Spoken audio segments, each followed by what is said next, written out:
recebendo aqui o sociólogo e cientista político, Dr. Arnaldo Santos, para falar no nosso documentário Ceará, Nossa História, Nossa Gente.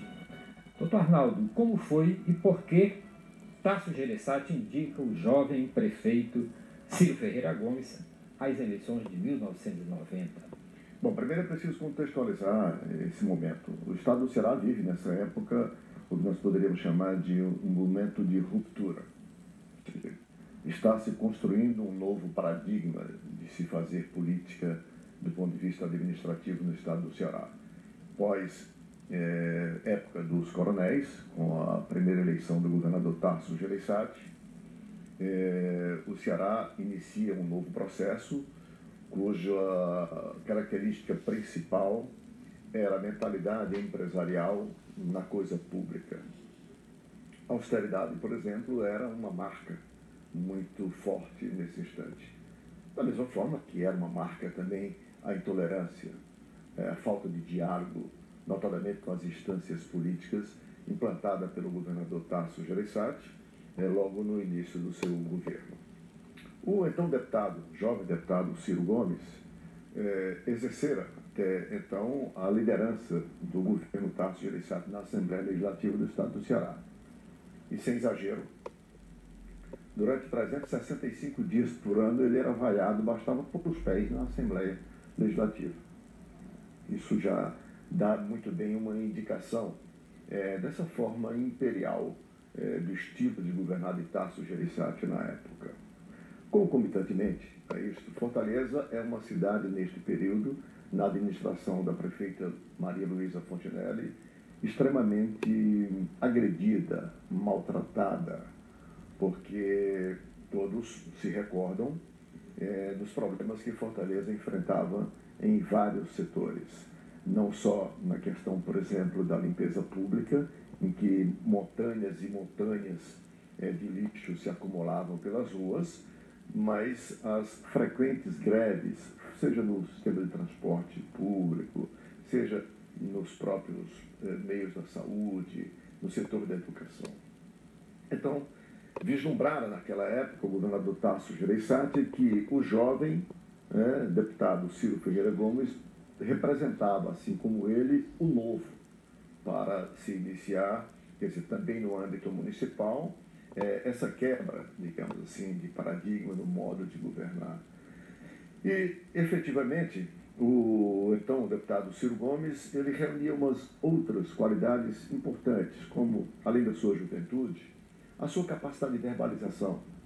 Fala muito bem, tinha uma boa formação, inclusive jurídica. Não esqueçamos que oriundos, com DNA político, seu pai fora prefeito de Sobral, e ele, então, naquela época se destacava. Por isso, foi escolhido pelo então Tasso Gereissati para ser primeiro seu líder na Assembleia e, posteriormente, candidato à Prefeitura de Fortaleza. E era um momento também em que os próprios partidos, que a essas alturas já esboçavam ruptura com o governador Tasso Gereissati, inclusive o seu partido, o PMDB, nessa época, carecia, evidentemente, de um nome que pudesse empolgar, digamos assim, sobretudo as massas em Fortaleza. E foi nesse contexto de mudança, de ruptura com o modo de se fazer política e de se administrar o estado do Ceará, que o então deputado Ciro Gomes é escolhido prefeito de Fortaleza, tendo como vice um político até então meramente burocrático, que foi o seu vice, o depois prefeito Juracy Magalhães. Dr. Juracy, apesar de ter um homem fundador do velho MDB e posteriormente PMDB, ele historicamente nunca exerceu nenhuma função político-partidária, a não ser a burocracia, a não ser organizar o partido, cuidar do marco regulatório do PMDB. E naquele momento, guindado a vice-prefeito, candidato a vice-prefeito do então candidato Ciro Gomes. Tornar Ciro Gomes governador foi uma jogada arriscada de Tasso, afinal, ele não era empresário e muito menos pertencia ao grupo do SIC. Não, eu não vejo dessa forma. Não obstante, várias correntes de pensamento admitirem, quer dizer, esse risco, eu não via, por vários aspectos. Se estávamos num momento de construção de novos paradigmas para a política administrativa, o jovem Ciro Gomes, então prefeito de Fortaleza, o mais jovem prefeito de capitais do Brasil, o mais bem avaliado de todas as administrações por todos os institutos de pesquisa que semestralmente avaliavam, quer dizer, o impacto das administrações. Com boa formação, não só universitária, mas também política, com uma capacidade de utilização dos meios de comunicação como ninguém no estado do Ceará, porque, dentre outras qualidades, o Ciro Gomes tem uma capacidade de comunicação muito grande, utilizava os meios de comunicação da forma como só um político inteligente e experiente, apesar da juventude, poderia fazê-lo. Existia o então chamado de primeiro-ministro, que era o secretário do governo Tasso Gereissati, o Sérgio Machado, que também era empresário, que os institutos de pesquisa o colocavam, digamos, como o mais bem avaliado para suceder o Tasso Gereissati. E ele, Sérgio Machado, de certa forma, trabalhou durante todo o período que foi secretário de governo com esse objetivo, criando as condições para ser o indicado. Entretanto, o governador Tasso Gereissati, na época, vislumbrou no então prefeito de Fortaleza, por todas essas razões que aqui já mencionamos, como a melhor opção para dar continuidade a esse processo de ruptura, né, que ele tentava implantar no estado do Ceará à época. E o resultado eu não preciso aqui dizer, porque todos os cearenses conhecem. Ele se elegeu governador, depois teve que deixar o governo no último ano, porque foi convidado pelo então presidente Itamar Franco, que assumira também como vice do então empichado presidente Fernando Collor de Mello. Ele foi convidado para ir para o Ministério da Fazenda. Lembremos-nos, iniciava-se ali a implantação do famoso Plano Real, que deu aos brasileiros hoje os resultados que estamos vivenciando. Na época ainda era URV, porque teve uma fase de transição em que a moeda chamou-se URV, e foi o então jovem governador do estado do Ceará, Ciro Gomes, o convidado para assumir o Ministério da Fazenda e fazer com que a URV e posteriormente o Plano Real se consolidasse como acabou se consolidando. Como fica o governo Ciro com o Pacto de Cooperação fundado por Amarílio Macedo? Olha, o Pacto de Cooperação já é, digamos assim, a extensão do primeiro movimento fundado pelo empresário Amarílio Macedo. Amarílio, lembremos-nos, coordenou o que se convencionou chamar no estado do Ceará de Movimento Pró Mudanças, que foi este Movimento Pró Mudanças que criou, digamos, as condições, as bases para a candidatura Tasso Gereissati à época no SIC. O Movimento Pró Mudanças teve uma importância fundamental, não só na eleição do então candidato Tasso Gereissati, como na eleição do então candidato a prefeito Ciro Gomes e do então candidato a governador Ciro Gomes. Por quê? Porque foi, digamos assim, um embrião de mobilização da sociedade cearense, notadamente a partir dos chamados segmentos organizados. Porque como vínhamos de mais de 20 anos, 23 anos de ditadura militar, a sociedade encontrava-se naquela inércia, que é típico das sociedades que passam por movimentos autoritários, como o Brasil passou. Ou seja, não tínhamos a cultura de participação política, de mobilização, de reivindicação. E o Amarílio, nesse sentido, teve uma percepção muito importante e deu a sua contribuição ao estado do Ceará quando fundou este movimento. Já na fase do Ciro Gomes governador, o Pacto de Cooperação era um movimento que, extraído do Movimento Pró Mudanças, quer dizer, empresários dos mais vários setores do estado do Ceará, sem nenhuma, digamos assim, formalmente, institucionalmente, vinculação política, se organizavam para debater questões corporativas. Na maioria das vezes, era o que compunha a sua pauta. E esse pacto de cooperação tinha, como tem ainda hoje bem menos, como agenda, uma vez por semana, se reunia em um determinado salão aqui de uma entidade em Fortaleza e levar ora o governador, ora o prefeito, ora o secretário de Estado, dependendo do assunto em pauta, para discutir os problemas e, consequentemente, as soluções e encaminhar. Era uma espécie assim de fórum de discussão da sociedade civil de forma mais espontânea. A relação do Ciro com o Pacto de Cooperação, ela não foi assim com a mesma ênfase que foi do período Tasso Gereissati, mas ela manteve-se de forma harmônica e acho que, inclusive, tanto quanto salutar nesse sentido. Embora não tivesse, digamos assim, a receptividade que teve no governo Tasso Gereissati. Como Ciro diferenciou-se de Tasso no modo de governar? Bom, aí tem uma diferença muito clara. Primeiro porque o Ciro não trazia a cultura, quer dizer, empresarial. O Ciro trazia a cultura, a formação política como político que sempre foi.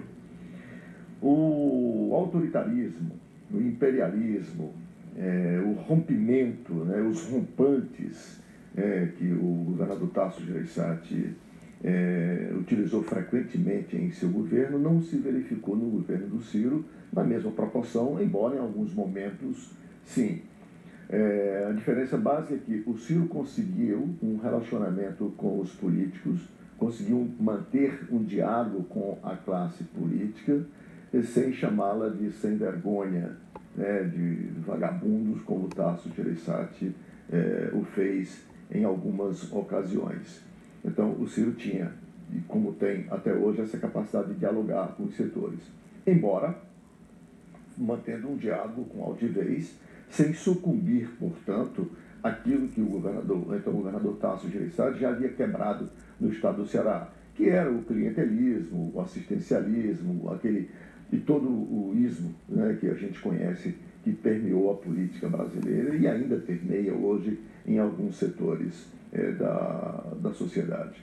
Mas a marca diferencial entre o Tasso e o Ciro, eu poderia dizer isso: o Ciro conseguiu se relacionar bem com a classe política, afinal ele era extraído dessa classe política, sem se confrontar com o seu mentor político, que era, como disse, sucumbir à famosa modo tradicional de governar, de fazer política no estado do Ceará.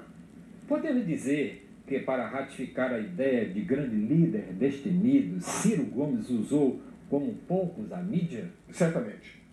Mas ele usou a mídia não, quer dizer, porque ele buscava a mídia para, com isso, se popularizar, porque isso é típico dos governantes populistas,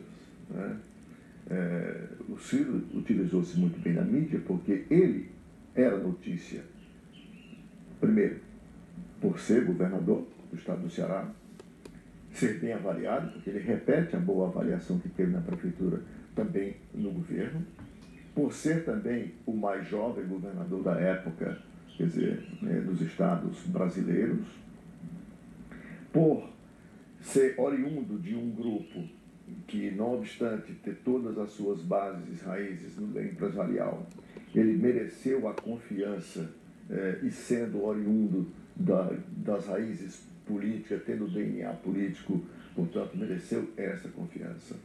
E a forma com que o então governador Ciro Gomes se referia e refletia sucessivamente sobre os problemas não só do estado do Ceará, mas pelos problemas brasileiros, o catapultou, o projetou a uma liderança nacional. Porque o Ciro, com o olho no regional, ele sempre pensou no nacional e no global a partir das suas reflexões, seja elas do ponto de vista político, seja do ponto de vista administrativo, nos vários setores, como, por exemplo, da economia brasileira. Não é à toa que ele, por 2 vezes, foi candidato à presidência da República e em uma delas ele esteve muito próximo de ir para o segundo turno das eleições presidenciais. Mas foi essa mesma capacidade de se relacionar bem com a mídia, de utilizar-se bem dos espaços que lhe eram franqueados pela mídia, por entender e ter uma compreensão muito substantiva sobre os problemas do estado do Ceará, do Nordeste e do Brasil, foi essa mesma capacidade que o derrotou né, da vez que ele quase foi para o segundo turno na sucessão presidencial. Porque quem muito fala, já diz o velho popular, muito erra. E ele acabou por utilizar indevidamente de algumas expressões, de alguns chavões que lhe prejudicaram bastante. Podemos dizer que o governo de Ciro foi uma continuação do primeiro governo de Tasso, apesar dele ter deixado o governo para ser ministro da Fazenda do governo Itamar? Se você compreender continuação como um modelo, digamos, que buscou, do ponto de vista administrativo, aprofundar as mudanças e, consequentemente, resolver os problemas, pelo menos os mais agudos e mais urgentes da população, sim, nesse sentido, é uma continuação, porque se buscou, ele e sua equipe trabalharam nessa perspectiva, isso não se pode negar. Por outro lado, você não pode dizer que foi continuação na forma de governar, que foram formas de governar completamente diferentes, como eu mencionei no início da nossa conversa aqui. Porque, repito, os estilos foram diferentes, enquanto o estilo Tasso Gereissati foi marcadamente pelo imperialismo, pelo mandonismo, pela falta de diálogo com os setores da sociedade, de certa forma, até poderíamos considerar assim, um tanto quanto um governo de curriola, ou seja, a curriola do setor empresarial, do que nos fala Oliveira Viana, do curriolismo, porque nós temos dois fenômenos na política do Nordeste, o coronelismo e o curriolismo que fala Oliveira Viana. Então, o Ciro não teve essa marca, ele foi um governo mais aberto, de mais diálogo para os demais setores, fundamentalmente para os setores da política, ainda que com seu viés tradicional, que o Tasso tanto desprezou.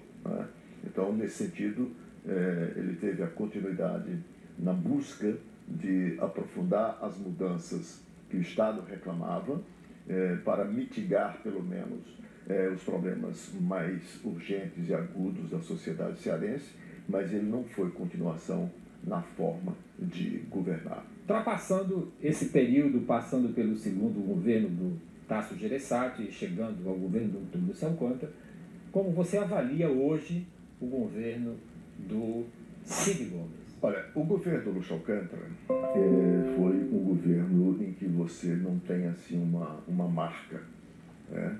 O ex-governador Lúcio Alcântara é um homem da maior envergadura política do estado do Ceará, exerceu todas as funções importantes que um cidadão político pode exercer, desde prefeito de Fortaleza, a governador do estado, a senador, a deputado federal. Mas o seu governo, não obstante o apoio que ele recebeu desse mesmo grupo que apoiou o Ciro Gomes, que era o grupo do PSDB, mas ele, de alguma forma, fez uma política mais tradicionalista que o Tasso houvera, quer dizer, a época quebrado, digamos assim, ou pelo menos tentado quebrar. E isso, de alguma forma, essa forma mais convencional do governador Lúcio Alcântara, não deu ao seu governo a dimensão que o cidadão político Lúcio Alcântara tem do ponto de vista da política. Portanto, foi um governo que, do meu modo de perceber, ele carece de algo que a gente pudesse ressaltar. Isso não significa dizer que tenha sido um mau governo, que tenha sido um governo de outros mau, digamos assim, encaminhamento da política e da administração. Não quero dizer isso. Apenas no sentido de que foi um governo muito normal, muito convencional, que quebrou aquele ritmo que o Estado do Ceará vinha seguindo dos três governos Tasso Gereissati e no governo Ciro Gomes. Ele não conseguiu se destacar, para resumir. No atual governo, você tem aí uma guinada muito grande, muito forte.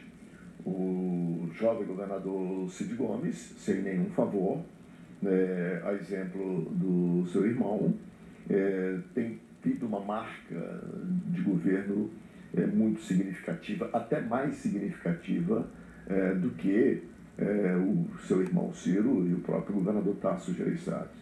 Também você tem que se levar em conta o contexto histórico, a conjuntura política, né?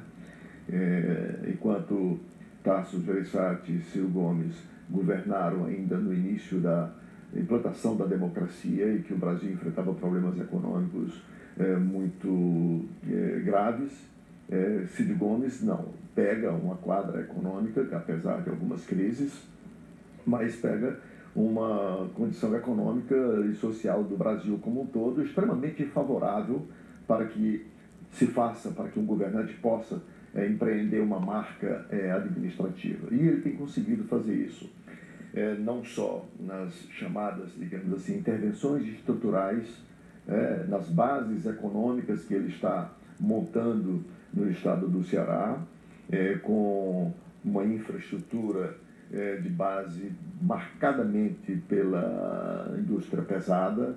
Veja o que acontece hoje no complexo portuário do Pecém, que, diga-se, é marca do governo Tasso Gereissati, o Porto Pecém. É bom a gente não esquecer isto. Se você olhar nos equipamentos hoje do setor de comércio e de turismo, há uma marca muito significativa do atual governador.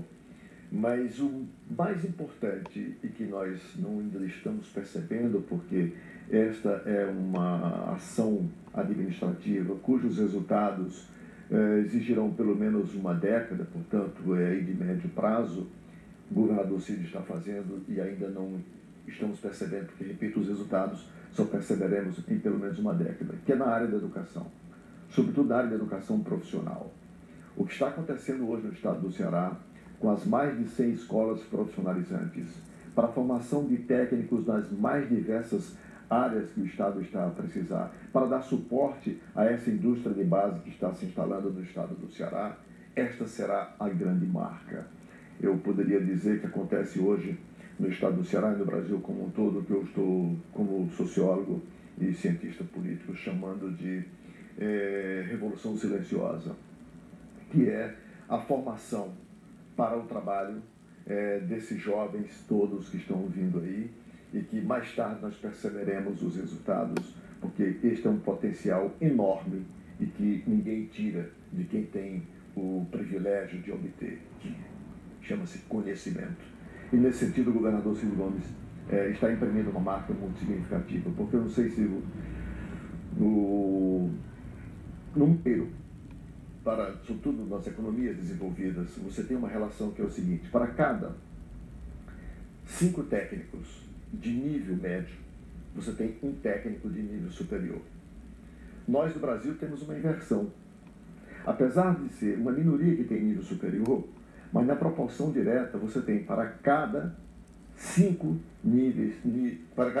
técnicos de nível superior, você tem apenas um do nível médio. Ora, e a indústria no mundo inteiro não é feita pelos técnicos de nível superior. A economia no mundo inteiro é feita pelos técnicos de nível profissionalizante, de nível médio. E o governador Ciro Gomes teve essa percepção e, dentro do que eu chamo de trajetória do conhecimento, ele preencheu essa lacuna e nós vamos perceber os resultados disso em pelo menos uma década. Muitíssimo obrigado. E com essa participação do Dr. Arnaldo Santos, que é sociólogo e cientista político, nós concluímos o nosso documentário Ceará, Nossa História, Nossa Gente.